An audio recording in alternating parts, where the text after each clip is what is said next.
Hello and welcome to Patrick's Models in Transport. Right, time to refit the motor to this locomotive. In the meantime, I cleaned the wheels on these Triang coaches. They were absolutely caked in filth. Filth is the word. They were caked on. And I haven't managed to open them yet because the acetate windows glazing is sort of sagging here, and I would like to put some glue and glaze just to hold it in place, but we'll dedicate a specific video to these ones here now that we've finished with the locomotive. So they're just cluttering up the desk for the moment. I should just shift them over there out the road. Let's just pop them on top of the scanner here. Righto. As you can see on this one, the bogie is slightly damaged there, missing part, so we're going to rebuild that. I'll actually rebuild that. Remodelling job here is required, so we'll get that done. We'll have to clean the bogies very well with LCD screen cleaning solution to degrease them properly, and then we'll actually try and open them up, fix the glazing, and apart from that, they're relatively clean, so they're not really dirty or anything, but we'll have maybe spruce them up a spot. So apparently these, I was watching a video on Oscar Paisley's channel. Oscar Paisley is the real encyclopedia of everything Triang. So these are, I think, Great Western high definition or high detail, I don't remember the name, coaches, and this is an R29/221, this one. I'll have to re-watch his video and try and find a video where he maybe talks about these. And this is an R28/220 or high detail, I don't remember right now. I watched it this morning at breakfast time. But he was showing on the video, it was a video a few days ago, he was actually showing an X04 tender locomotive, which has the same, of 1960, with the same chassis as this one here. So maybe 1959 production, or the exact same chassis with the small pillar sticking out here for the screw in the chimney. And always thanks to Andy Reid for identifying and giving and writing all that was very useful information in the comments. So just a quick update of what I did off camera yesterday after I greased this. In the comments to, I think, last night, no, one of yesterday's videos, CZ350 tuner Andy Reid was also advising me to give a good clean to the linkage to the connecting rods, because the connecting rods are also conductive. They help transmit the electricity from one wheel to another wheel. And so that's what I did. I just opened this screw here. They lift out completely. The kingpins are integral with the connecting rods, and they're male, and they go into the wheel as a female, and they actually are inserted into the iron wheel, and they conduct electricity. So I did after doing that job last night, I did a wee electrical conductivity test with my controller and the light bulb, and oh, it works. So what did I do? I took them out, and I was planning to put sewing machine oil here, but I didn't. I put technical petroleum jelly in here, in the hole on the wheel here, and then a spot even here on the kingpin with the screw to keep everything nicely lubricated. So this is ready to refit the motor. So we're going to do that now. Okay, so here's our motor. Excuse me, I'm turning around this way because I find it somehow easier to do. And first things first, I'm going to get some grease, and I'm going to grease the gear.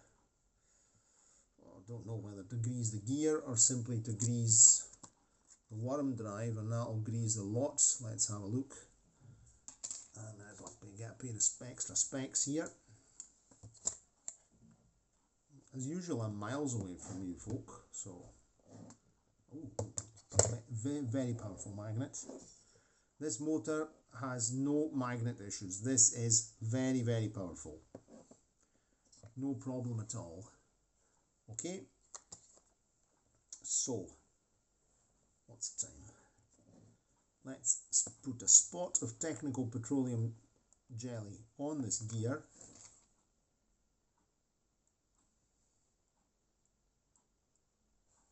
We'll just grease it another wee bit. A blob of that on here.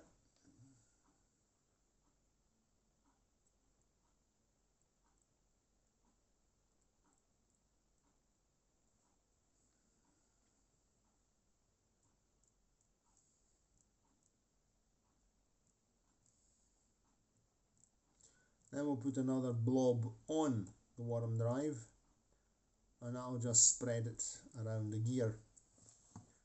But we may as well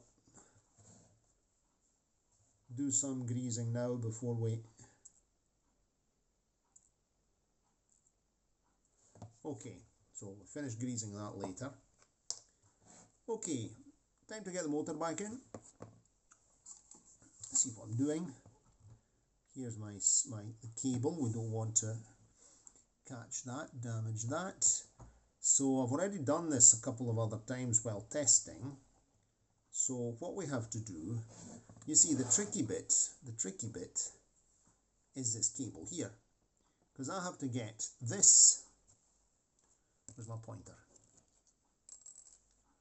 I have to catch this lug here in that slot there. Right and there. The thing is that I've got a cable in the road, and this cable has to be behind that lug.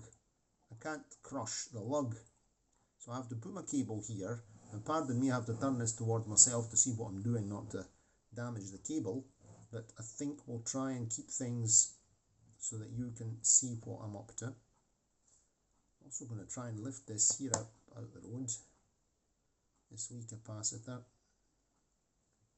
I saw that other locomotives have got it shifted, this thing here, to the back of the engine, closer to the bunker probably, to avoid it getting soiled by oil. But in my case, I'm using technical petroleum jelly, and technical petroleum jelly doesn't splatter all over the place like oil. That's an advantage in technical petroleum jelly, and using that. So what I'm doing, I'm putting the lug in front. I'm working on top of this that way. There's also a bit of contrast, and you can see what, maybe you can see what I'm doing. We'll use this as a sort of operating table. Any better? I think that's better, yes. Righto. Dr. Patrick is now going to operate the Jinty R52. Nurse, put the cat out. Which reminds me of fantastic, I love the Monty Python. The Monty Python Paperbock. And there's also the Guide to Home Surgery, which is absolutely hilarious. We should read some Monty Python as well, that would be quite good fun. Okay, so now let's catch this mister here. Pass the cable behind the lug. It's important to get this cable behind the lug. Then we're halfway there. No way, Arnie. No way, Arnie. Oh, come on, you.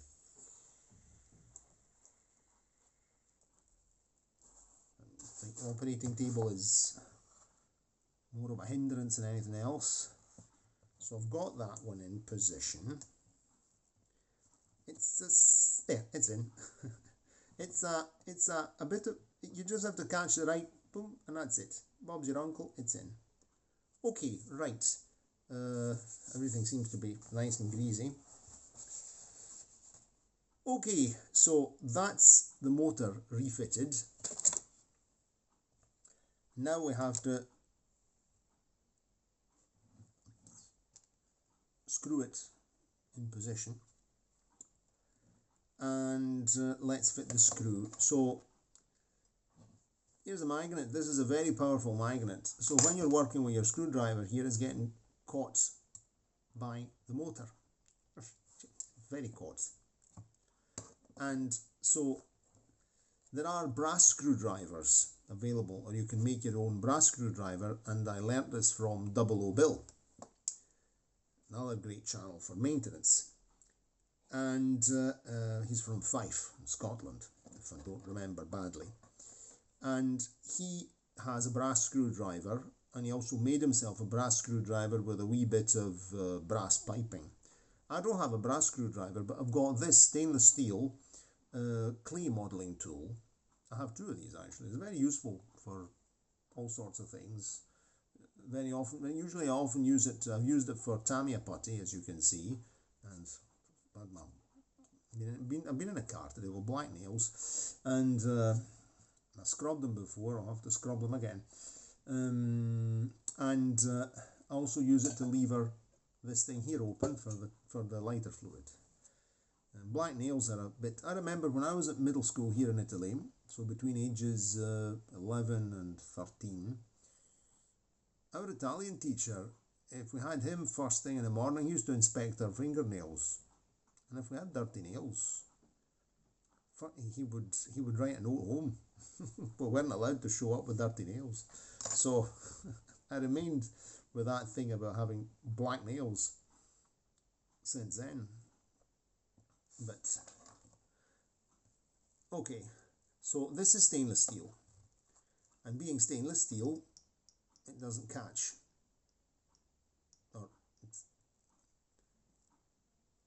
and so I'm just going to screw it in at the beginning with this.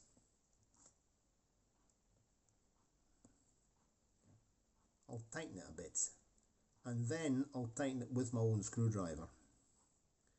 But this simplifies my life, because I'm not getting the screwdriver constantly yanked onto the magnet. See, I'm just using this stainless steel. So a wee stainless steel screwdriver, a brass screwdriver or something of the kind, to when you're tightening this screw here, so that you're not being caught by the magnet. So of course now it's tight, but of course I have to tighten it another bit. So we're just going to go in with the screwdriver, if we can, there. It's easier said than done, because the screwdriver, it keeps getting caught on the magnet. Okay,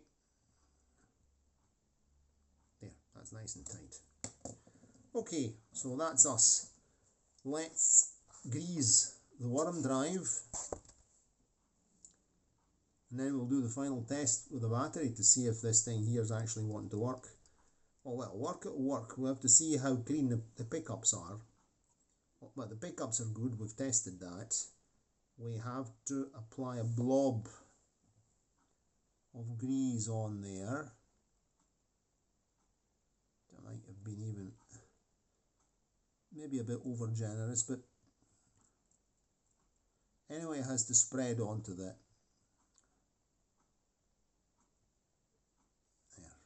take the excess off. It has to spread onto the gear, from the worm drive to the gear.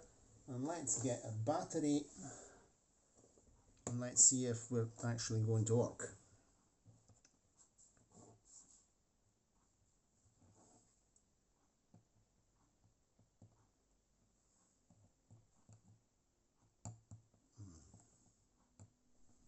Doesn't seem to want to go with the battery. Why is that?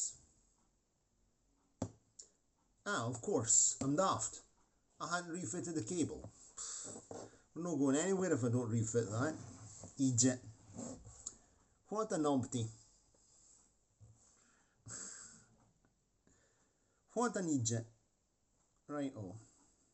Now, let me have a wee look here. This is sort of moved over like that. And I think that's correct. Aye, okay.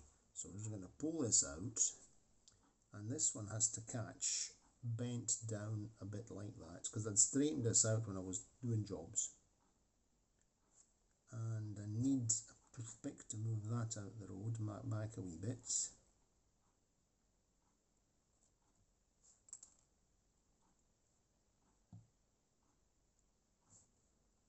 Have to catch that in there.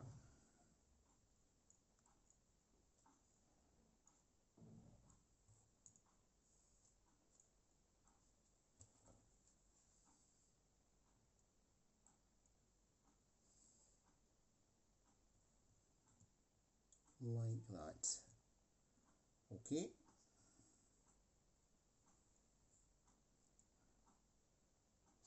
Of course I can't see what I'm doing because now I'm okay, that's that like that. Keeping it up with my finger.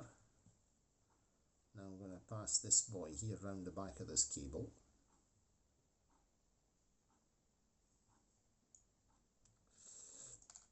Oh, bugger. The other one fell out. The other brush fell out, of course.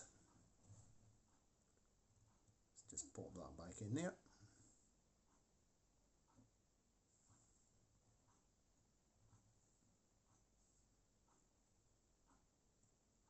Okay. That's in position, that's in position. And that's us. We're there. Right, now it should work.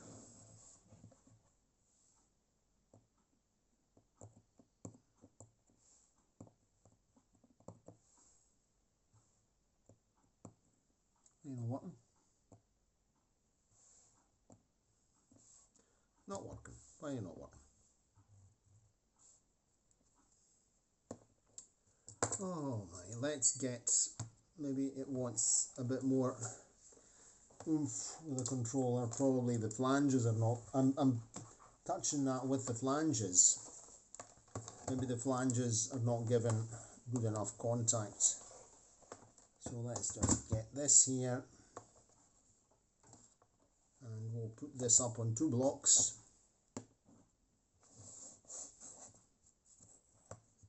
Like that. We've got our controller.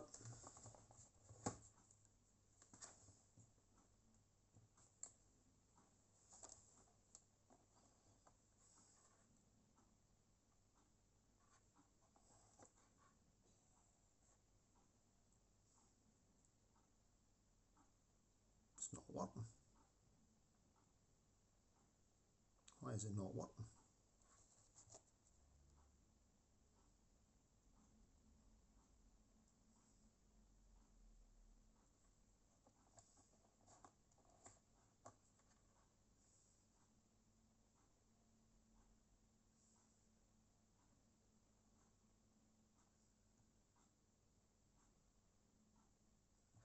No idea.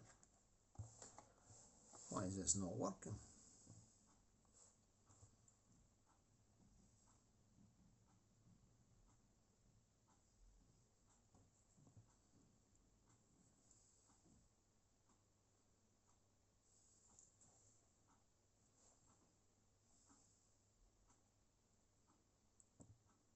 Contacts and everything were working fine before.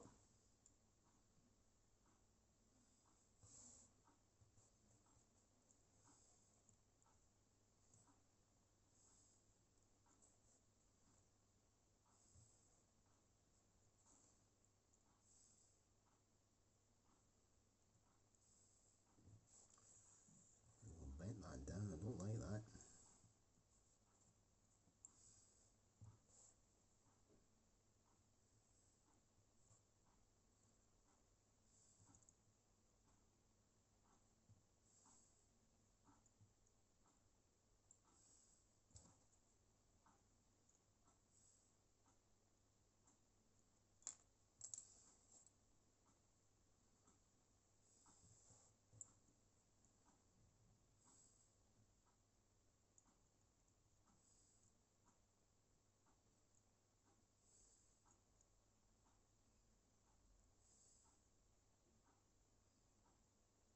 we know that the chassis picks up,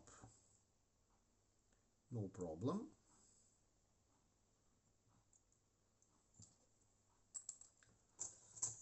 Oh.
Could that have been the problem?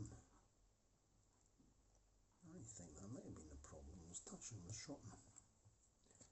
Maybe I've understood the problem.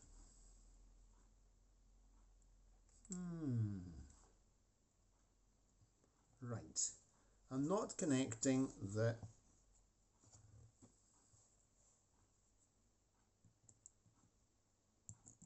okay. So it's working. Now it's working.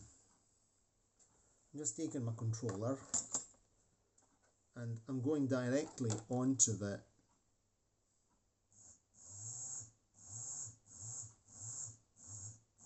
okay, working no problem at all.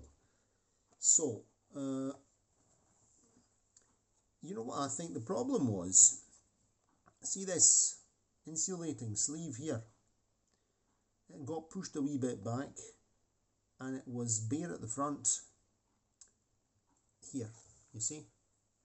And that was touching. That was in contact and it was shorting. So that's why it wasn't working. So what I'm going to do at this point, so now I'm fitting it up. We see if it works from the actual wheels. Like now of course I'm not connected to the pickups, so I'm going to have to fit this thing here again inside this clip. And at that point we'll see, and I'm going to change this thing here with a bit of heat shrink. See if we can get this here in without the whole jing bang falling to bits on me.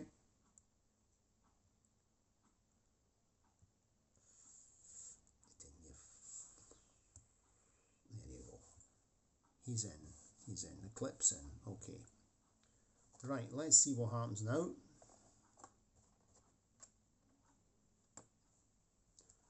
I'm going up here, okay.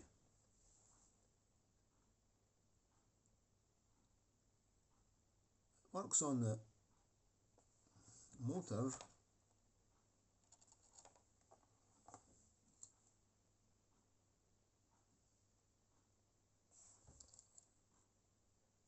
Seems to not have enough oomph from the wheels.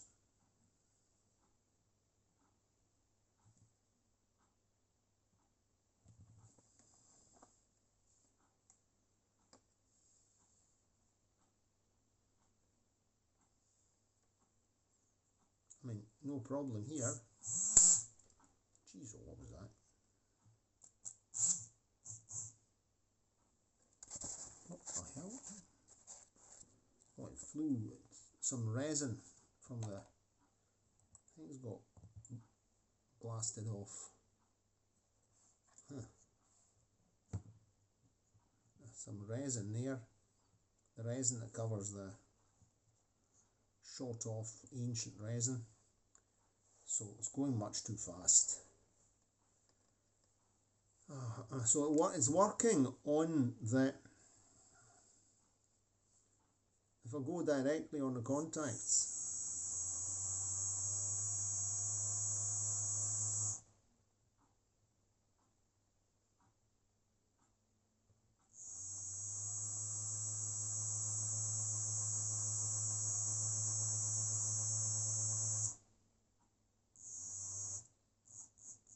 so it picks up.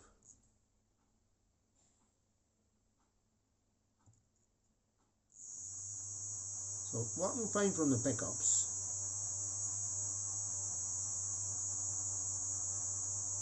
So the pickups are doing their job. But if I go on the chassis or on the wheels, I'm not getting any response. So why is that?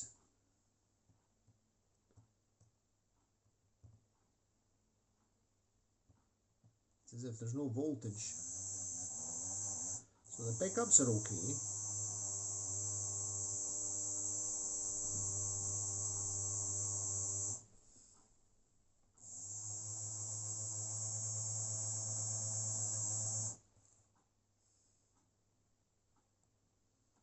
I'm not getting enough.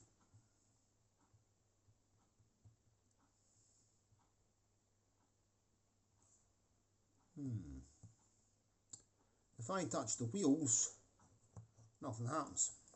You see? I'm pointing it this way. So first we had a wee problem here of shorting, and that was one problem.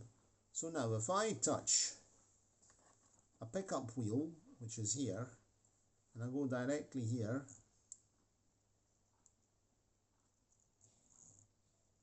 turn it up a wee bit.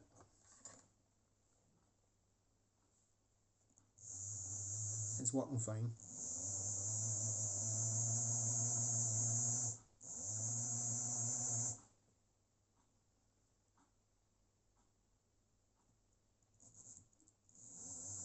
But if I touch the motor casing,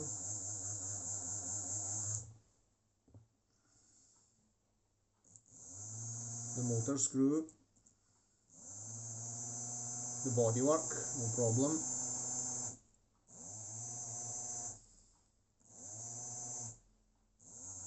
Oh, now it's working. I think what we had to do was to spread, the technical petroleum jelly had to spread and clean everything. Okay. Okay, it works, it works, it works, it works, it works, it works, it works. I'm pleased. Oh, good. Well, that's that.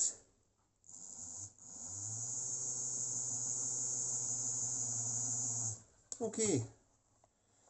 Well, we did that live, didn't we? I nearly thought there was a big failure somewhere around here, but it was just a matter of gradually sort of giving it, convincing the thing to work. When I gave it a full blast before, it lost. There's some like varnish on here, and this part here just shot off the varnish on top of this. Well, I'll just stay with that, won't it? So probably now it even works with the battery. Aye, it just needed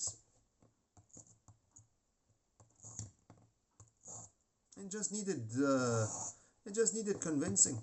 It just needed a bit of a, you know, to be coaxed into life. So that's that done. Maybe it wasn't even the fault of this. So this is okay. I thought that maybe this sleeve here was touching, but no, it's okay. It seems to be okay. It's not touching anything. So it's perfectly okay. There's no risk of shorting or anything, so you know what, it works. We'll use it and put it on the rails, and I'm not opening it anymore. I've had a belly full. I'm just wiping away any excess grease that's shot around here. That's nice and wet and greased, no problem. And that's us. Okay, so that's that done. It was a bit of a, you know, as I say, like a thriller until the end. It made us sweat.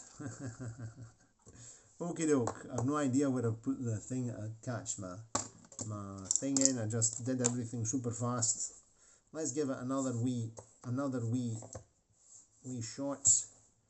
I've not got the rails to test it on the rails at the moment, but we'll get the rails.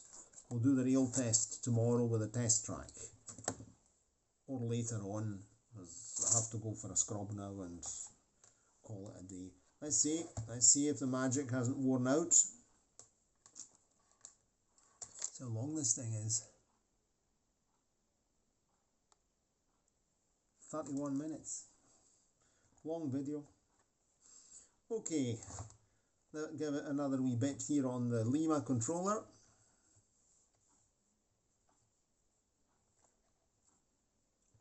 Switch it on.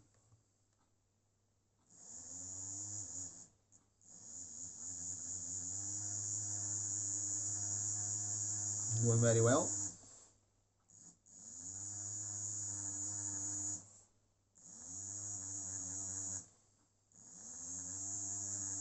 Let's turn it around the other direction.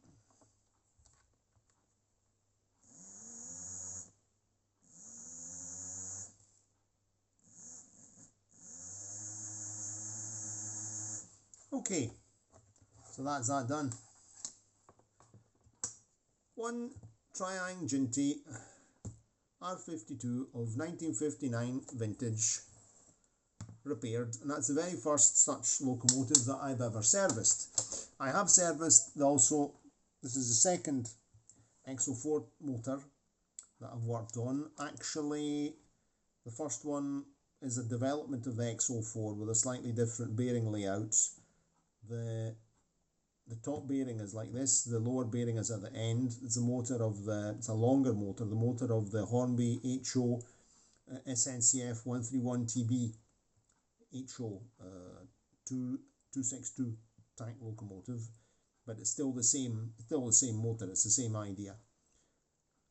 And but this is the very first time I work on a double O triangle locomotive, or a double O locomotive of any kind. This is my very first double O locomotive. Here's the bodywork. We'll still have to do some extra cleaning along here. We'll use some, I gave it a wash with some soapy water and with dish detergent I used, and I'll have to sort of go with a spot of LCD screen cleaning solution to do a wee bit more detailing here in the corners, and then this will be ready for being fitted on again. Okay, I hope you enjoyed the video, and I hope you stayed until the end. 33 minutes and 55 or 56. It's a long video this time here. I enjoyed the video. If you liked it, click the like button, subscribe to the channel, click the notification bell, and share it. And I'm waiting for your comments as usual. Cheerio, and see you next time.